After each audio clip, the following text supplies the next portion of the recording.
Hey, what's up? This is Elijah. Thanks for tuning in to Glenn's How I See It. Today we have a special guest, my cousin, big homie. You know what I'm saying?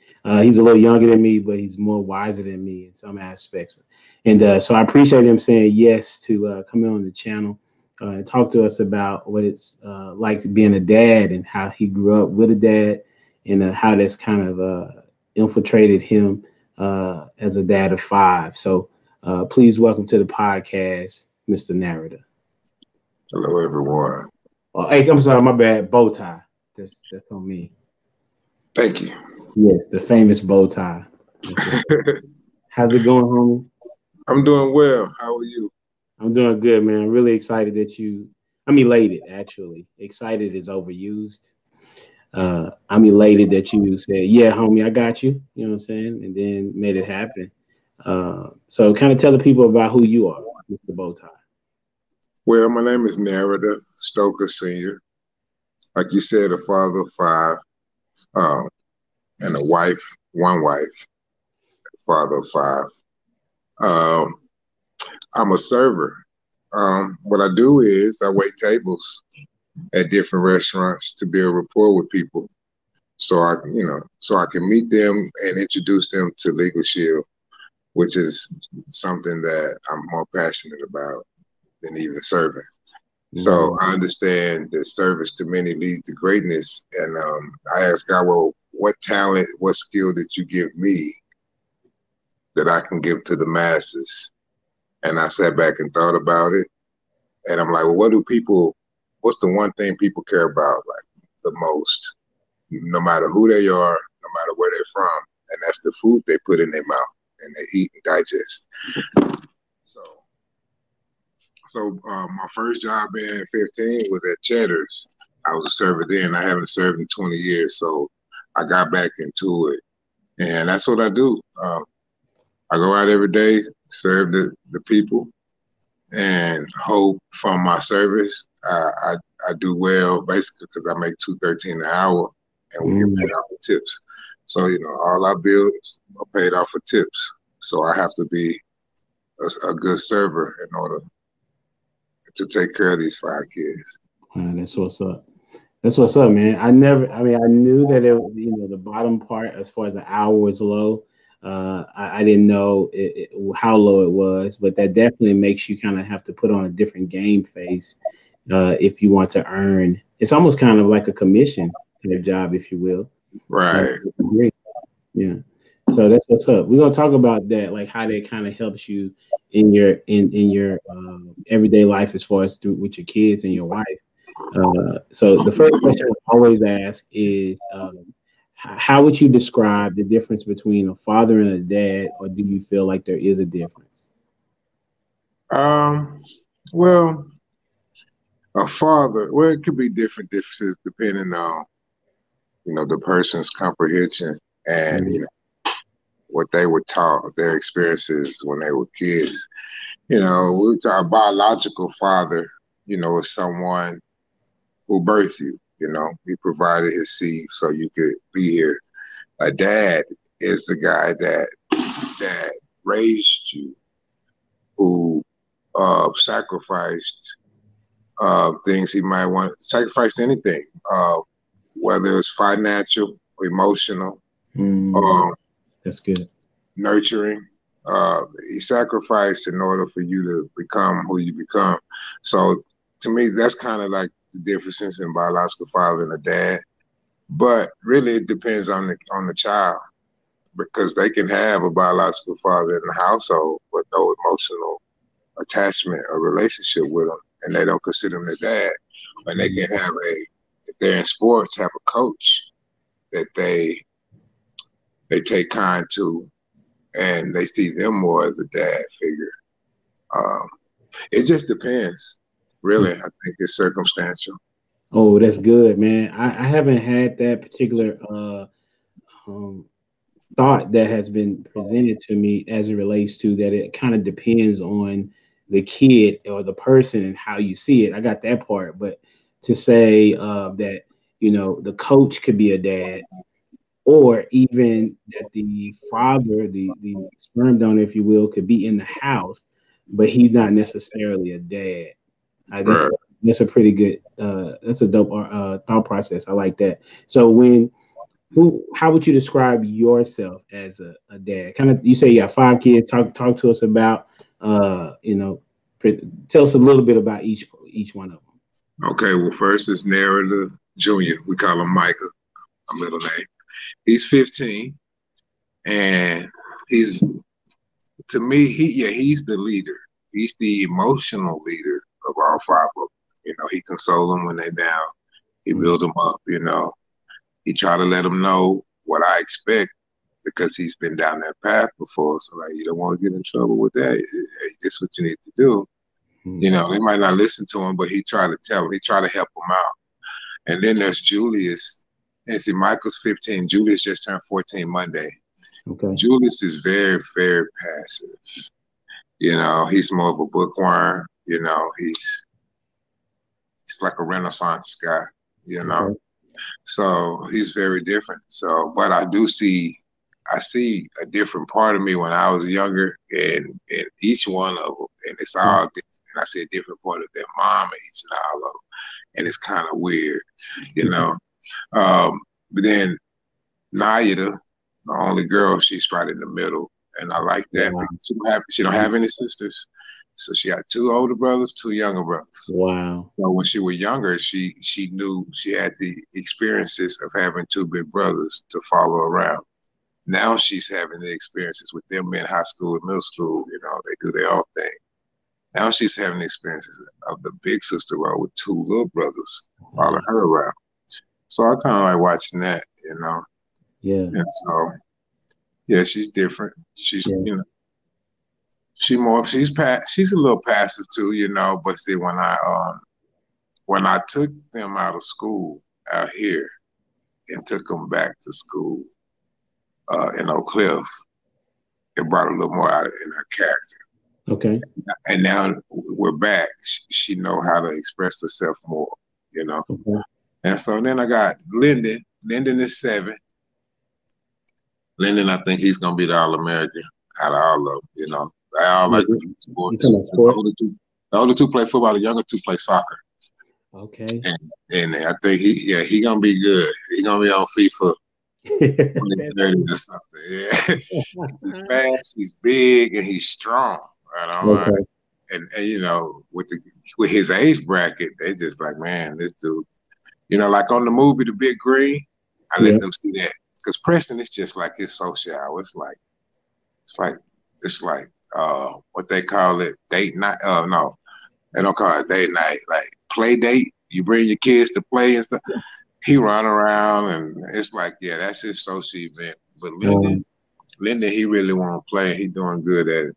that's cool. So, and Preston, like I say, Mike is the leader, but Preston run the pack.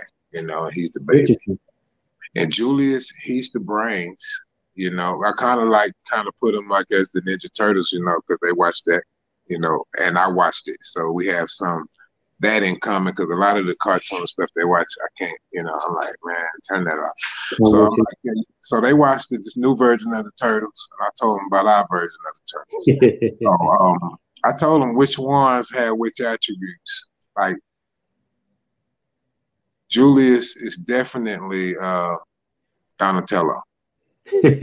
Okay. Smart guy. He's the brains of the whole operation. He's gonna put you in the best possible way to succeed schematically. Oh, okay. Okay, and Micah is Leonardo. He's the leader, the oldest. Hmm. Preston is Raphael, and Okay. Lyndon, you know, he's the youngest. He's the baby. He feisty. You know, when Okay. they get into it, he ready to fight, and he's the smart. He's like, I can still beat you. You know, and you know he fights with Micah and Julius all the time. And with Lyndon, he's so tiny.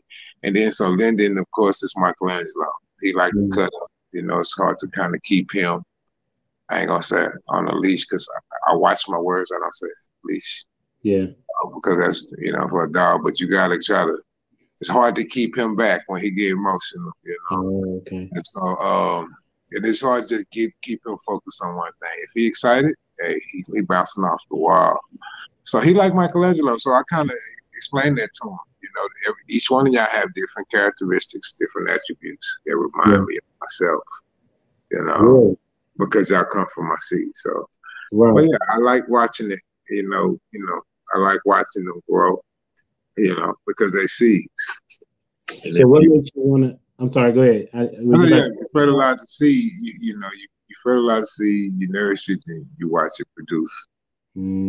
That's good. Watching your seed grow. That's really good. You know, and watching your seed grow.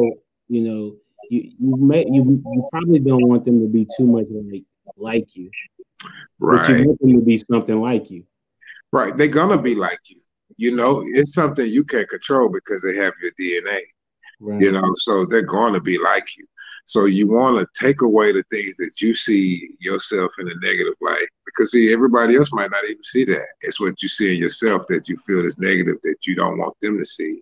And you don't want them, because, you know, we believe in generational curses, because, you know, if you do something and you continue to do it without changing, that's what you're teaching your offspring. For sure. That makes sense.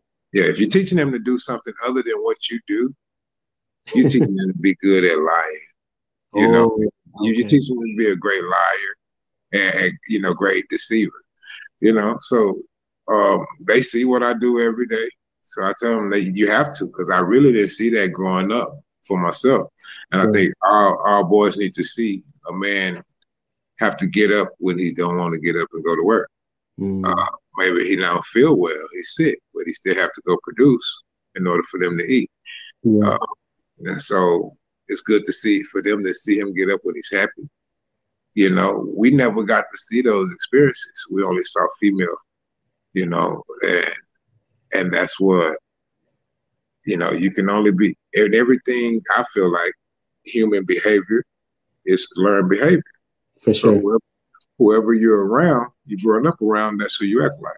So that's why I see that, you know, a lot in our community, because that's who I'm around. I can't speak for other communities. We lash out emotionally. Yeah. Because that's what females do. That's what God put in the females. He didn't put that in man DNA to behave that way. Yeah. Yeah. So that's why, you know, I look at it like that. That's why I make sure they see me, even when I'm gonna say, well, yeah, I'm mad, but I'm still gonna make a logical decision based on wisdom, knowledge, and understanding. Because if I don't, I'm gonna regret. I'm gonna regret the decision I made out of emotion and feeling. That's a very good point, bro. Like it's crazy that we, you know, I mean, we don't talk often, but we have similar thought patterns. Because that's my thought. Like I want to make sure that my kids see me as a man taking care of, you know, the house. You know, in our house, it's a challenge because they see their mom do everything.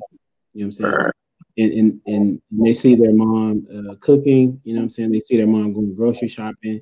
You know, but they don't know that dad is the one that's giving the, you know, going out and getting the money to do that initially. And so Jen had to let them know, like, dad is going to work so that I can be able to do these things and even be at home. You know what I'm saying? These things. So that's very good that you said that. For the, it is important to. This is what I was gonna say. So yeah, and that, you know, on to piggyback off of what you just said, the kids, they kids, right? And we have to understand that they understand as kids, so they really can't comprehend. You have to really break it down to a fraction form. And so, in a relationship, in a family, like I preach family, everybody, it's like, you know, I play defensive end. And I said, you know, I feel like football is the ultimate team sport. It teaches you about life. I played DN, and I'm like, if I wanted to win a game, a championship, I had to rely on everyone else to do their job, and they had to rely on me to do my job. And my job was to stop the run, rush the passer. That was it. So if I tried to do someone else's job, we wouldn't reach our goal. And so it's the same thing with family. And you explain to the kids, everybody has a different role, you know. but it's a part of the system. It's a united front. You know, it don't matter who's bringing in the income because it's just money. Money is just a tool to get done what you need done. Yeah. So when you realize that money is just a tool, it don't matter. See, you can make all the money, but if all they ever getting is nourishment and everything else from mom, when they grown, that's all they gonna remember. They're not gonna remember any money. Yeah, that's good. Because we don't remember any money from growing up. We remember the experiences. Yeah. You know, the memories. So the money is just a tool. Yeah. So so you explain to kids it's a united front. It's and that's where the marriage comes into play. Like, I'm not a female, I'm not a woman, so I'm not gonna do things as a woman. Right. But you need a woman that does that. That's why you have a mama. Yeah. So the God gave you a mama. I'm your dad. I'm not gonna never try to act like your mama because I don't have DNA. So whenever you coming at me with something I know, I tell you go talk to your mama about that because you're not gonna get the answer that you're searching for dealing with me. Yeah. So that's hilarious. And once they all understand that we all have a position to play, and I like to see my philosophy and my theories are: no man is your friend, no man is your enemy, every man is your teacher. I remember you telling me that. And so every man is a messenger. When you pass by people through this life, and you never knew, why you were going to have that conversation. But some people were sent to send you a message. Mm-hmm. And so that's what I try to look at with everybody I talk to,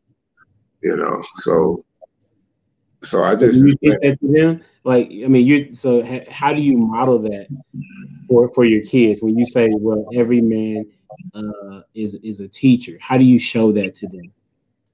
Okay. Everything I do, I listen to music in the morning when I get up.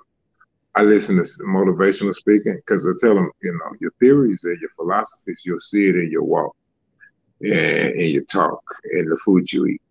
You can't say you believe certain things, but you don't walk that way or talk that way, And so I show them so every man is your teacher.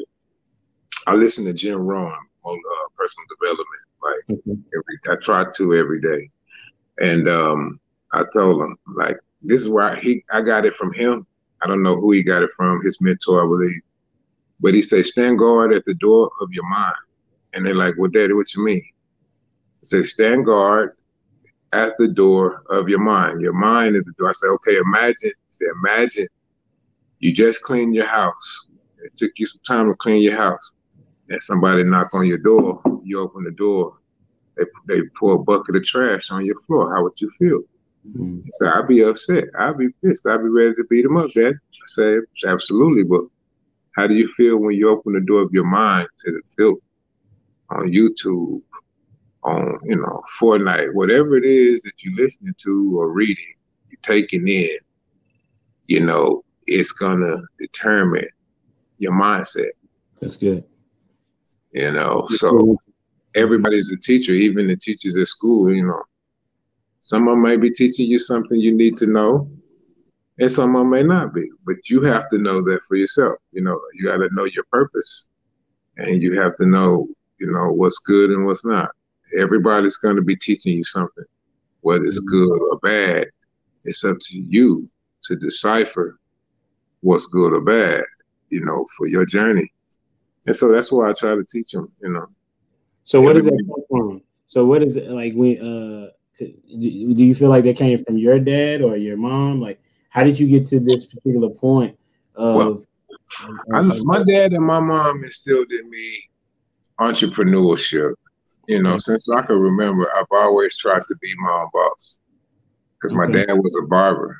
That's what I grew up remembering. We would go with him on the weekends at the barbershop all Saturday long. But he was able to generate his own income when he needed to, And so I believe, if you work for someone else, then you're a slave to them. If your name is not on the building that you work for, then you're a slave to that company. You're building someone else's dreams and not your own. And I'm like, I got too many kids. I got, too many people to take care of to build someone else's dreams, and not work from home. Yeah. So I got that from them. I didn't know I was getting it at the time, but we just saw him. And my mom, she always had a job, but she always did something on the side, like home area, Mary Kay, Tupperware, and we was involved to help out. So I saw times when you have an event and nobody show up, but you got to stick with your philosophies and your belief and continue to go, in order to be successful. So I saw stuff like that coming up, and I guess even my first year in college, I joined Excel so I could try to build something other than what I was doing. I was in school. Wow. I was in Tennessee when my mom, introduced me to the Excel guy, and I joined. So I've always had the entrepreneurial spirit, So then, as you have this entrepreneurial spirit, so are you figuring out?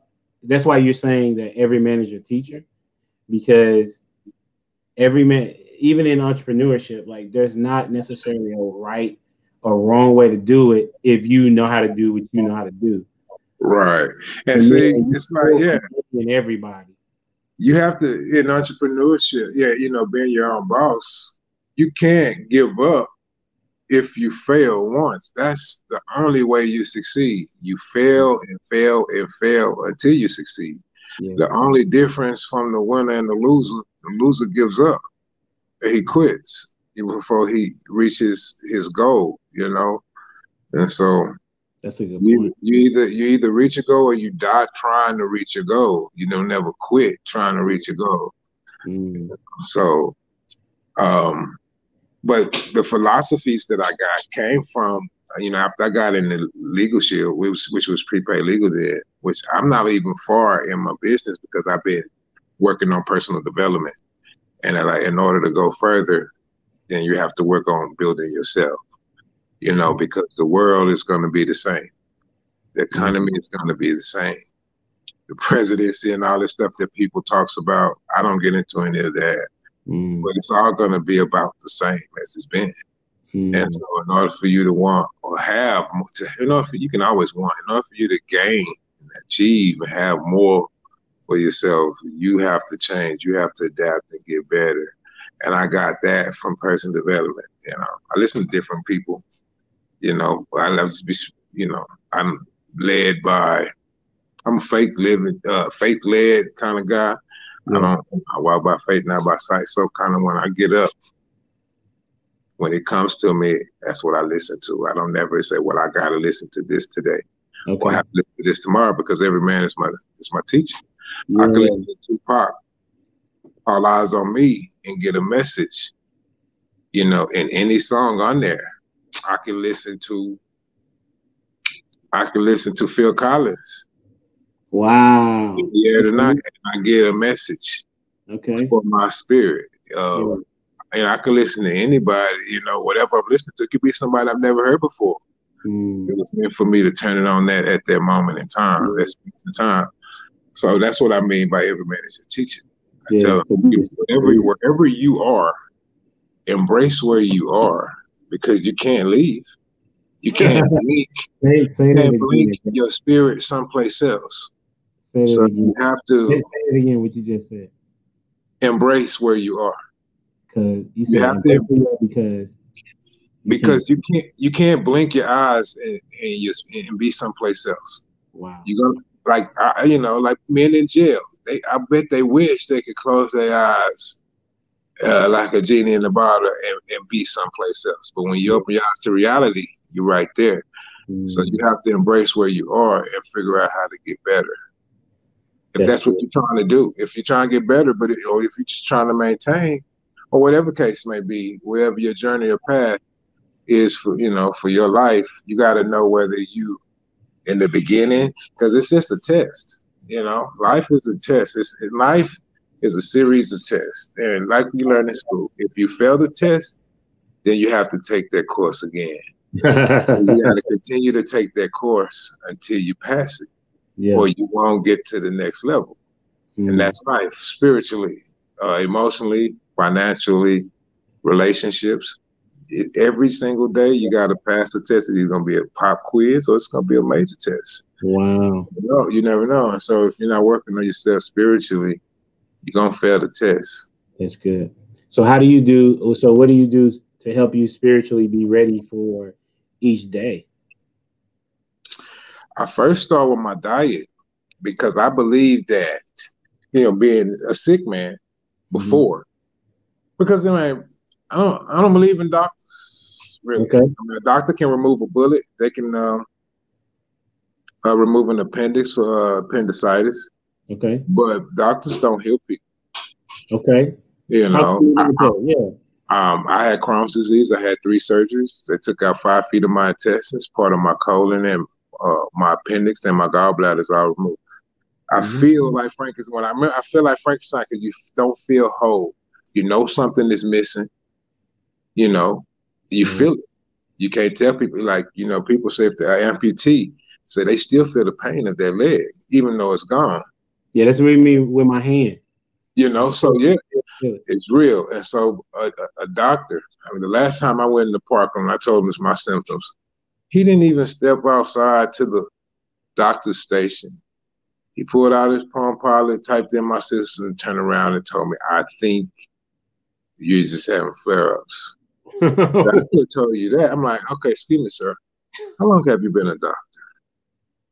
Because I've been dealing with this illness for at this moment 16 years. When I talk, I say so. I studied and felt and done more about this illness than you ever done the whole time you decided you wanted to be a doctor. You've been a doctor a year. You say you just got out of school. Oh man. I've had this illness where when you was still a kid. Uh, So you're not helping me. That's why I understand they call it a practice because they're Come on. practicing with the people's health. Wow. And so I'm my own doctor. Yeah. Wow. You just I, said a mouthful, homie. I consecrate with God and he tell me what to do. Okay. And so it starts by so that's when he showed me Dr. Sabi. And that's when Oh, everything changed for me. Because I didn't know who he was, come with but the I black was dude. That passed. Did he pass last year or something like a couple years a few ago? years ago, yeah, in prison. But he was a healer. Yeah. He healed a lot of different diseases. AIDS was in that category. Sickle cell, basically diseases they say were uncurable. He cured people with these different diseases. So I Wow. started studying his philosophies and teachings, and I started consecrating with God. Like, well, what from this messenger, this teacher, that you want me to know? That's what everything I listen to, everything I read. What is it that I'm supposed to get out of Yeah. it? Because I believe in destiny. Everybody's on a path somewhere. Yeah. Either on a good path or a bad path, but you're on a path someplace. Wow. You Okay. And so I try to see along my journey what everything that I've done, every job I've had, prepared me for another job down the road. I had a lot of different jobs. I drove tow trucks overnight. I remember that. I washed tow trucks. I washed big 18 wheelers at the place. Um, I was a manager at Walmart, automotive, asset protection, did security. I've did a lot of different jobs, and they all prepared me for what I do now, and which is serving Mm, to the people. mm. And you know, Interesting. That's interesting because I, I that is true that like your previous things that you do are preparing you for the future. Like, they but just test. They just you don't think about that in the moment, right? But if they you just test that help you to get you ready for the final. Like the little pop quizzes. See me working overnight. First, I did it at truck stops. Then I did it driving tow trucks 6 days a week, 24 yeah, hours. I see. Now fast forward all these years later, I was able, I was working at Red Lobster from like 3 to 11, then Yeah. back to Denny's from midnight to 6 in the morning every day. And Wow. right now, what I have on my plate, I joined a new restaurant in Uptown, a Tell Dream us Cafe. about that. What is it? Dream Cafe is a brunch spot from 8 to 3 on Root Street in Uptown. If you Okay. come in and ask for both time, we'll give you an excellent dining experience. Okay. And yes, from 8 to 3, you get Where is Uptown? Is from that McKinney and Pearl, is uh, that- Dallas, yes. okay? All right. Okay, so yeah, if you come in there, really, I'm there like Thursday, Friday, Saturday, Sunday, about 9 to 2, 9 to 3 o'clock. And you Okay. come in, so you don't have to hunt around town. Say I'm hungry, but I don't want to go nowhere because I don't want poor service. This world we live in now, people service is very poor, and that's why I got back into customer service. Everywhere you go, no matter where it is, the customer service is poor, and it's because the people, they don't know they're not sociable. They don't know how to have relationships. See, technology is what kills us all. You look at every decade, every generation of people. When the more technology came out, the more it hindered the people. And so they got social media, but people are less sociable. You know what I'm saying? You can't talk to them at all. And I see it. I work in different restaurants. I work at Denny's Monday, Tuesday, Wednesday morning off of 75 and Royal and Meadows. So you excellent dining experience and good food. You can come ask for bow tie, and I guarantee I give you great service. Wow. And I tell it, I say that before you go there, like how you like what is great service from you? What does that look like? Because people can say that we have great customer service, but that doesn't necessarily mean that I'm going to think so. But tell us, like, what would that look like coming into a restaurant? Any one of them work. I'm a professional. See, you can do any job. Anybody can do a job. Just because you make a lot of money for it don't mean you're professional at it. And so I study people. When I went to college, I took up criminal justice and psychology and sociology. And that's simply the study of human behavior. And that's the reason I started serving. I say, what do people care about the most? The food they eat, because the food is what makes you live. Not medicine, not entertainment. You eat to live. If you stop eating, you'll die. Right. You know what I'm saying? So people really, really, really care, and they don't know that they care about it because it's a spiritual thing. And they flesh and they're like, I want this, I have a craving for this, and they may do that, and I'm just there to serve whatever they want, they craving. But see, the reason I serve is, I'm like Christ. Christ was a servant leader. Yes. And so I'm like, in order for me to be great, I have to serve. Be a servant leader like Christ. So how did he serve? With compassion. So when I approach my tables, I approach them with compassion. So how you doing today? And I really mean it. You know what I'm saying? I say, well, I'm gonna start out with your beverage selection. What can I get you to drink? And depending on which place I'm at, I try to upsell them something. We have water, but we also have this. And so I talked to them about, you're a salesman. I explained to them everything that they could possibly get from us. Yeah. And in the way that they may like it. And sometimes, like I was at Denny's the other day, and I asked the guy, said, I want a Philly cheese omelet. And that normally comes with hash browns and toast. Okay. But what we get Philly cheesesteak with hash brown? Philly cheesesteak omelet. Oh, okay. And they normally come with hash browns and toast, right? Okay. Yes. Okay, now you can modify things. You can sub potato for potato. So if they don't want hash brown, they can get fried. Okay. You can substitute bread for bread. If they don't want toast, they can get pancakes. Okay. But it's an upcharge. And in order for me to try to get my 20%, you see, most people don't even tip 20%. Most people tip us less than 10%. Okay. And so I don't go in trying to, strong on nobody. I want them to tip me accordingly to the service and to the 20% on their ticket. That's it. And I feel like if I do that, I can make enough money to feed my kid.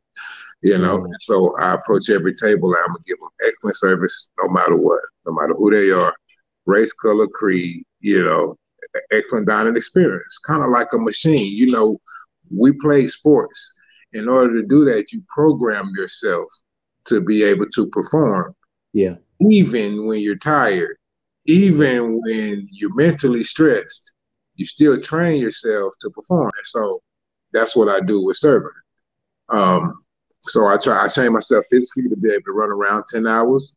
Missing these body parts is very hard. I take different things from the health food store, and I eat. You asked me, like, what do I eat?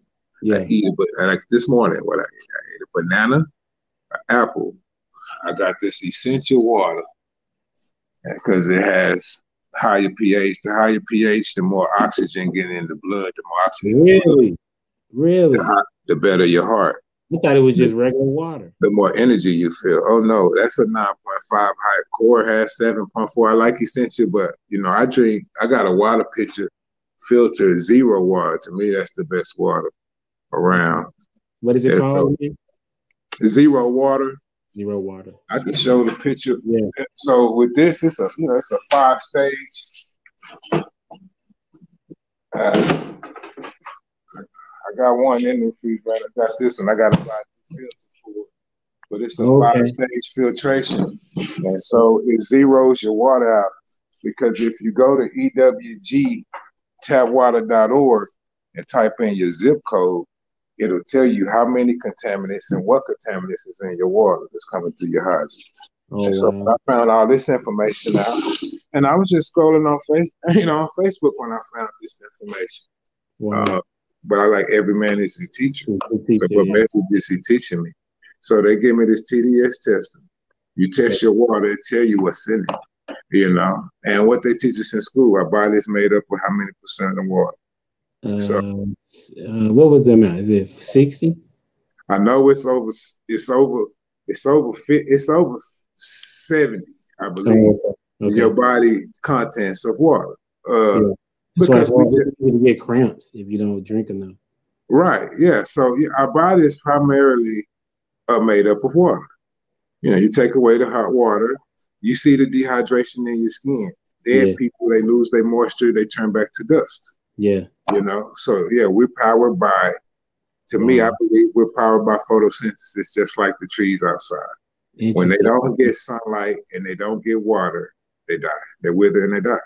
When we don't get the vitamin D of the sun and the water and the plants, the vitamins he put right here in the plants, like banana has potassium. That's why I eat bananas. And that stops you from cramping. Okay. Each plant and vegetable he put here has a reason, a meaning to help you get better, for your flesh to hold your spirit down here on this earth. That's how I see it.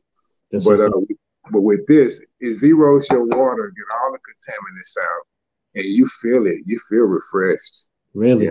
You feel it. Look at that. You feel like a new person. And so I bought some alkaline shower heads. And I told the family, whenever you take a bath, since I don't have a filter on the tub nozzle, run the hot water from the shower head out, and it's filtering out that water. That's the best bath I ever had in my life. What you do? Filter water. You took about an alkaline shower head. You can go to Ace hardware store and get an alkaline shower head. It was like $45. Alkaline shower head, and it filtrates your water, get all the arsenic, copper, rust, lead out of your water, and you feel it when you take a shower. Alkaline shower head. Is that what you said? Yeah.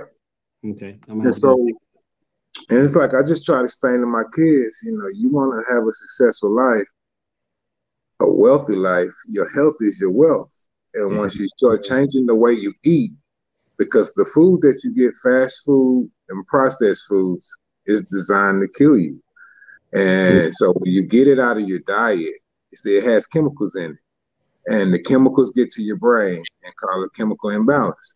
Okay. And so your brain starts to think a different way that is not meant by God to think, like docile or barbaric or angry or, things like that. Yeah. You see it in the food you eat. Like I bet if you do a study on vegans or people that are vegetarians, I bet they're very less hostile than people that eat meat. Interesting point. Because do you teach your kids to eat like that? Yeah, and it's a process. That's what I explained to them. They've been eating wrong all these years because I have, and I'm just learning this. I started eating right about 7 years ago, but they have to see you do it. Your mic went out somewhere. I say they have to see you do it in order for them to do it. You can't tell them, well, do this, do this. Something happened to your mic. My mic. Yeah.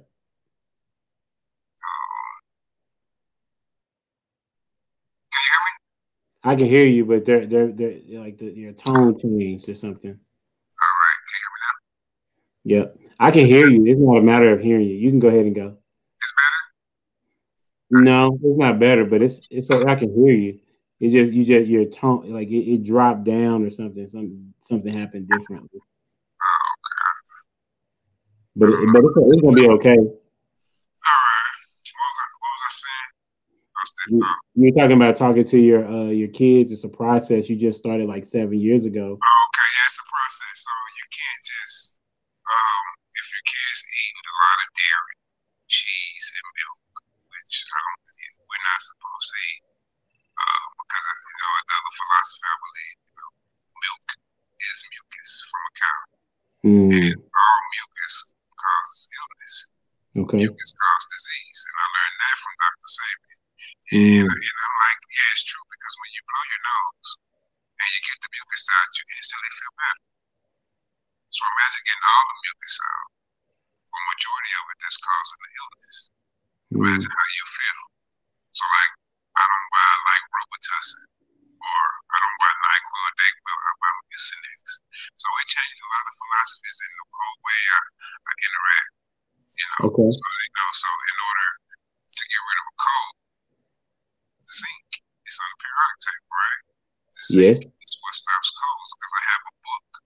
It's food remedies for health. I got 2 books that I read, and that's where I got a lot of this information from. And so when I went to the store, local Walmart, I had a little cough or scratch. I got the cough drops that had zinc in them instead of the Hall's lemon or cherry that we normally get, and it reduced that cold in half the time. So if the cold is gonna last me 5 days, it only lasted 2. Oh, that's what's up. The right nourishment and vitamins and minerals to put in my body instead of just going to the store grabbing something. Oh, that's what's up, man. Like that's pretty knowledgeable. Like I think I definitely need to work on how what foods I eat for sure, because I can see well, of course I can feel my body being totally different. I remember I had did like no sugar and something for like 2 weeks, and I felt refreshed. But then I also felt withdrawal too. You know what I'm saying? 'Cause I had everything. Food is like a drug, and that's another thing I was going to say about the process. Okay, if you know someone, or you can even look it up, that was on drugs. They weren't dope. A dope addict can never quit cold turkey. We saw the movie Ray, right? Which movie? Ray Charles. Yes. When he tried to kick the heroin, he couldn't do it. He went through withdrawals. Yes. Because your body, you can't just trick your body into doing something it's not accustomed to doing. Your body builds muscle memory. So your body remembers tomorrow what it did today. You know what I'm saying? So if you don't retrain your body to a new muscle memory, it's going to continue to do the same thing. So if you try, I tell them it's a process. You can't stop. I told them, like Naida, she like to eat cheese, but we all like cheese. Cheese in our house is like a condiment. Nana doesn't really like cheese. My oldest daughter, she doesn't really like cheese. My daughter. We love cheese. Look at that. Cheese toast right here, right now. But the thing about it is, dairy is not good for us because it has, it causes mucus, and that's what makes you sick. So you look up the study of women that get osteoporosis and that cancer. Look how many of them consume milk. But they told us like to drink milk; it does a body good. Yeah, it's not true. The reason they said that Tell you what it said. is they put on the label on the bottle of their milk. Oh, because it has vitamin D. But you know, you heard how the saying goes: if the black and white cow eat green grass and produce white milk. Okay, so you're saying that we have to drink this milk for calcium. The cow don't drink milk. The cow is eating grass, Hmm. right? Wow. Yeah. The cow isn't drinking milk. You don't see it then. So I look at that. Because he produces milk. And so female women produce milk. The only reason you produce milk is to feed a young. That's Okay. it. Natural. Okay. God put you here. When does a woman lactate? When she's nursing. She doesn't lactate when she's not nursing. That's true. Yeah. So why the hell are you still drinking milk? You know, okay. when the bull grows up, does it still go to the cow for milk? No. No. It eats the grass. It's calcium in the plants. Because you know what the grass is? The grass, when it's still green, it's still alive. Okay. Right? So you live things to keep you living. Okay. When you eat a flesh, an animal walks this earth, it dies. Once it dies, what happens? The decaying process begins. So you're not eating a live animal. Right. You're eating a dead decomposing animal. Now in the store, they pump it with preservatives, make it still look pink, tell you it's fresh or whatever, propaganda. Yeah. But the best thing you can put, like I told you what I ate. I ate a banana, an apple, and I ate some peanuts. Yes. Some salted peanuts. And I normally eat sunflower seeds because I like them better. They're more easier for me to chew and digest. But if you go look at your nutritional fat on the back of your nuts, it'll tell you. You go look at, you got lunch meat in the refrigerator, look on the back of your turkey. You belong whatever you have. And in the peanuts that's produced by the earth, it has more nourishment, potassium, iron, protein, than the meat that you're eating, you know. And so when I look in Asia, they say 90% of their culture lives off of 10% meat, 90% vegetables. But in America, it's the opposite. The culture lives off of 90% meat, 10% vegetables, and that's why Americans die at a faster rate at an earlier. Talking about that. Talking about that. I don't know if you watched him. When I started, did you watch Kanye on the Joe Rogan show? No, I didn't. He was talking about exactly what you're talking about. It was a 3-hour show, but a part of the segment was about why he's trying to build a farming system on his 300 acres. You got to have a farming system, because if you rely on them to eat, then you're doomed. If you rely on the grocery stores to eat, you just lived through a pandemic when the stores were closed. If you didn't have enough money in your account to go grocery shopping, then what you have to do? Because everything on the shelves, even if you could go to the store, it was gone. All right? Everything was empty because people didn't know when they were going to be able to get back there. So if the thing that they began to buy though, which is interesting, was the what was it, like the canned goods and things that would last a little longer. God had us prepared because I've been just transforming my family seed for a while. I went from 285. I was sick, and that had a lot to do with it. But I went down to 200. Now I'm about 220. And a lot of people think it's from exercising. It's 90% diet, 10% exercise. I don't work out. I just walk places. I walk and I eat better. So I eat spinach salad. So see, I eat salads every day. So you got to know what you're digesting. Romaine lettuce and iceberg lettuce has no nutritional value. It's like drinking water. Okay. With spinach has iron. Kale is an alkaline. So you have to know what to eat, to produce the body that you, even in thinking. See, when you eat differently, you don't eat any processed foods, any pork. I don't eat pork at all. We buy turkey if they want bacon. And I'm trying to get off of beef because I've been buying a lot of bison and turkey meat. But Okay. I still mix a little beef in there because, like I say, it's a process. You have to gradually, you have to wean yourself off. See, when I was sick and they had me on them antipsychotics, that's like Paxil, that's an antipsychotic because I was depressed. They say, well, Mr. Stoker, you can't stop taking this abruptly. If you run out, you need to hurry up and get your refill because if you stop, all of a sudden, your heart rate will drop all the way low. Basically, you'll be at cardiac arrest. You'll be in the hospital. Wow. On this medication, these chemicals that we put in our body. See, our body wasn't designed to digest chemicals. You can eat plants and vegetables and cure any illness. And I did it. Crohn's disease, they told me it was incurable.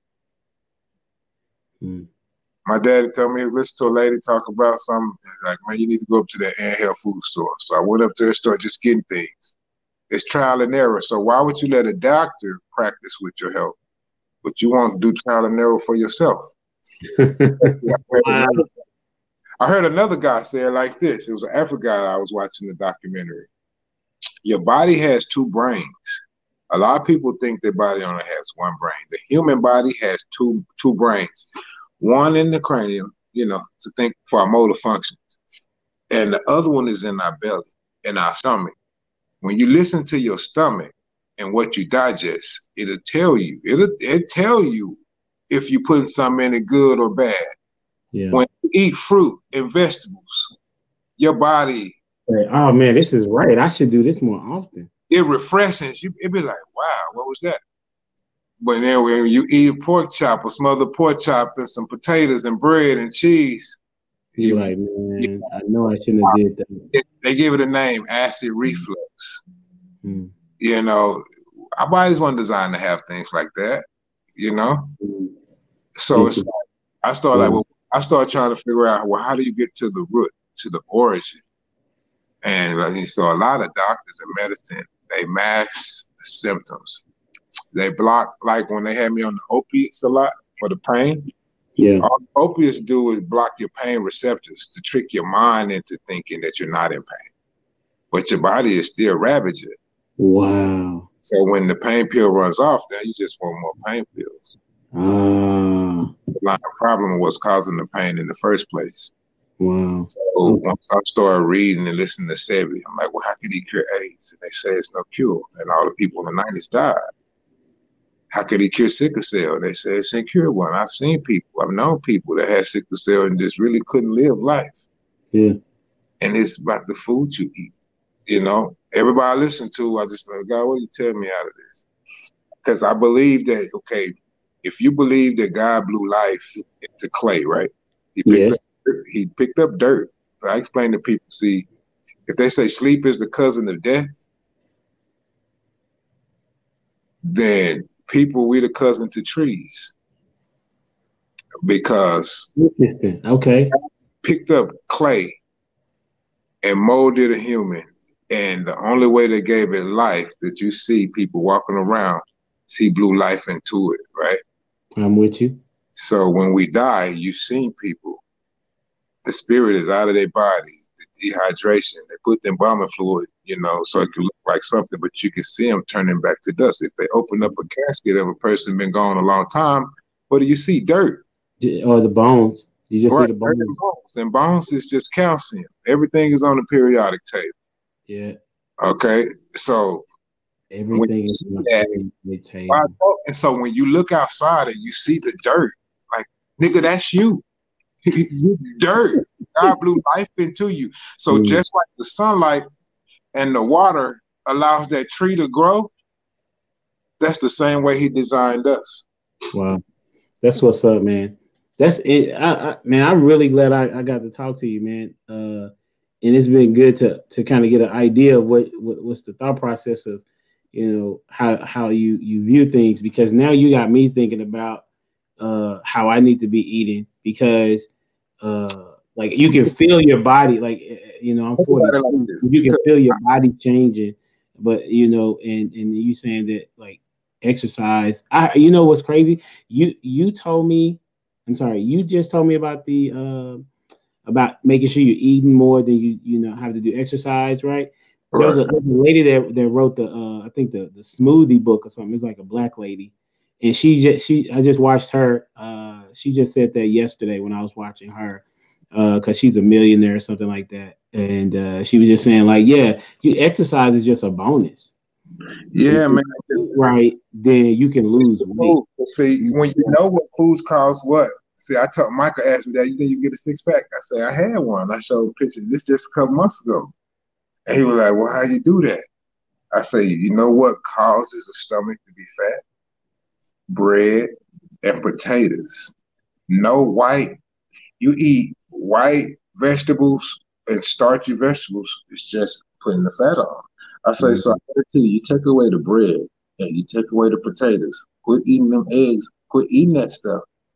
And I say, and he was like, well, what am I eat? I said, well, replace. See how I started? I didn't just say, well, I'm going to just do this. I said, man, I feel terrible. I need to replace something bad without that I'm digesting with something good.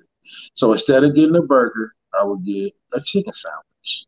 And then I got up to saying, instead of fried chicken, I would get bacon rotisserie chicken. That's how I started out until I got off the beef, completely. And then I got off the bread. I said, well, I know the bread is causing this stomach. They called me doughboy my whole life because They I like. did, sure did. I said, but I said I had to get off this bread, and because it caused that inner tube around your waist. See, I work in a restaurant and I see what people order, and I Yeah, see how they eat and how they order it, and I see what their body look like. See, you only can get out what you put in. And so I say it twice. I tell them kids, you only get out what you put in. I said, huh, Daddy? I say, you can't eat a burger and shit a chicken. It's never going to happen. It's never going to happen in a million years unless you ate a chicken prior. I yeah. say, but you only get out what you put in. And I say, I see it in people. You see somebody that eats a lot of burgers and a lot Yeah. of beef. They look more like cows in their build. You see Mm, somebody eat a lot of pork, they look more like pigs, swine mm, in mm, their build. When I see people that eat vegetation, they look like plants, like trees, mm.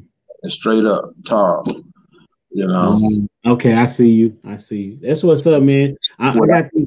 and stuff.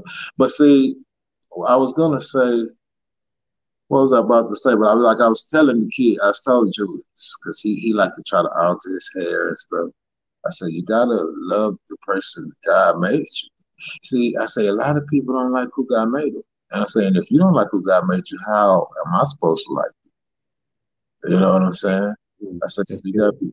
be comfortable in the skin that you're in and figure out what's your purpose here, you know? And when Absolutely. you figure out your purpose here, then everything else, you know, Life a little bit, yeah. Life a little bit easier when you recognize your purpose. Well, that's good, man. I'm gonna ask you these next three questions. Really appreciate your time. It's pretty valuable to me that you take the time out, like I said before. So you're gonna need to give me a number between 1 and 44, and then I'm gonna ask you these questions, and then you just answer it how you see fit. You ready? yeah, All right. Give me a number between 1 and 44. 32. What do you remember about when your kids were born? What's one thing you remember about when they were born? Any one of them or all of them? Uh, what I remember looking at them and feeling the pressure that the father is supposed to feel. That's my responsibility Yeah, to yeah, they have mama for nourishment, but they have daddy for to provide them for provision. yeah. And see, because I tell them kids, I say, see, this life on earth is just supposed to be like in heaven. So you have God, your heavenly father, right? I'm just like him. I'm your earthly father. So whenever you act up or disobedient, then you get punished. But when you're obedient, you get rewarded. It's the same. So it's spiritual, you know. Mm, Say when you do something that he tell you to do, not that he tell you not to do in your spirit, and you know you're not supposed to, then he's gonna punish you for it. mm, You do what he told, what he what he instructed you to do as a spiritual person, then he'll reward you, and you will see it, in your reality. So That's what's up. That's good stuff. Give me another number, 1 through 44. 12. What's something your mom or dad used to tell you growing up that later turned out to be true?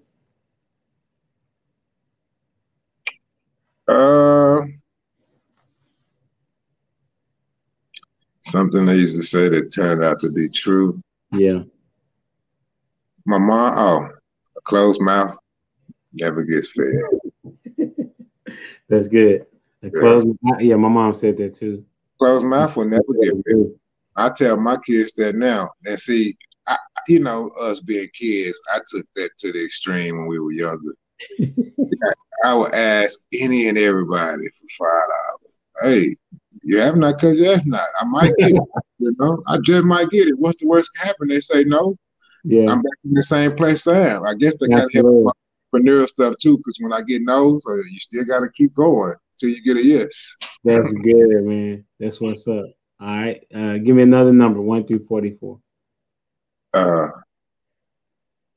7. What do you think was the dumbest thing you did as a kid, as a child? It was tough. The dumbest thing I did, man, I had to disobey my mama. Okay. You had to? I had to in order to obey my father. Whoa. Not being in the with both parents is tricky as a kid. Yeah. You must do them both. And so we was playing Little League football. Me and my brother had the football banquet. I had no clothes for it. My daddy was like, "You need something to wear. I'm not letting you go into this banquet, what I know, nothing to wear." Yeah. I got up early that morning. He pulled up. He was like, "You need to come on." I didn't have a key to lock the door. The whole house was still asleep. I left with Pops, left the door open. Mama had a fit. She didn't know where I was. Oh, wow. She didn't know where I was because I knew if I would have said something, she was going to say, "You can't go." So I just had to take the discipline that came with it. I knew I was going to get in trouble, but I was obeying my father. So, wow. But to go to my award banquet, which I was going to go, but he wanted me to have a new outfit, because I didn't have a good banquet attire to go. Yeah. So, I was going to be representing him. He didn't want to put me on the team. So, I get it. You want your seed to represent you well when they be rewarded. But hey, I just had to suffer the consequences. That's tough, man. Golly. Okay, well, that's what's up. Well, that concludes those questions, man. That was pretty good, man. I thank you, for your time. Thank you for the words of wisdom. Definitely going to put some of that into my life, because as I'm getting older, I can feel that I need to be eating way better than I do, and eating out of convenience is a way to die quickly. You know what I'm saying? Right. I asked some guys in the barbershop yesterday when I was taking the kids, and I asked them this: what's the number one cause in death in Black people? I said, it's not black on violence. It's not cops killing Blacks. It's not white on Black violence. You look at the CDC, the number one death in Blacks is high blood pressure and diabetes. Okay. I said, you got to deprogram yourself for the way they taught you and reprogram yourself the way God instructed you to eat, because we're killing ourselves by not being knowledgeable. You know what I'm saying?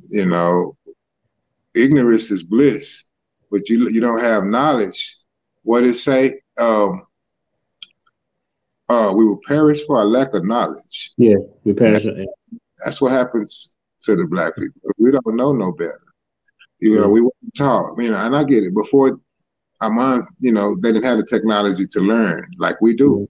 So as the information age, they didn't have that. Like Dr. King, they didn't have this information. They had what they could reach. So I get it. They didn't know no better. But as you get older and you learn, You have to change your habits. You have to, you have to change your habits and get wiser and smarter, because the number one cause in death in us is high blood pressure and diabetes. And so that means suicide.